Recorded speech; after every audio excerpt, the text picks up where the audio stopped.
বাংলায় মুখ্যমন্ত্রী মমতা বন্দ্যোপাধ্যায়ের দিদিকে বলোর অনুকরণে রাজস্থানের বিজেপি সরকারের জনসংযোগ প্রকল্প।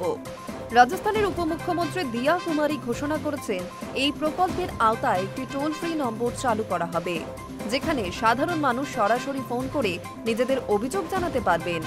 বিশেষত সড়ক নির্মাণের মান বা কারিগরি ত্রুটি নিয়ে যদি কোনো সমস্যা দেখা দেয়, তাহলে সেই নম্বরে ফোন করে জানালেই দ্রুত ব্যবস্থা নেওয়া হবে। অভিযোগ পাওয়ার সঙ্গে সঙ্গে পূর্ত দপ্তর মান নিয়ন্ত্রণ দল ঘটনাস্থলে পৌঁছে কাজ পরীক্ষা করবে এবং প্রয়োজনীয় পদক্ষেপ গ্রহণ করবে। প্রসঙ্গত, দিদিকে বলো হলো পশ্চিমবঙ্গ সরকারের একটি উদ্যোগ, যার মাধ্যমে রাজ্যের জনগণ সরাসরি তাদের অভিযোগ মুখ্যমন্ত্রী মমতা বন্দ্যোপাধ্যায়কে জানাতে পারেন। এই উদ্যোগটি জনগণের মধ্যে ভালো সাড়া জাগিয়েছে।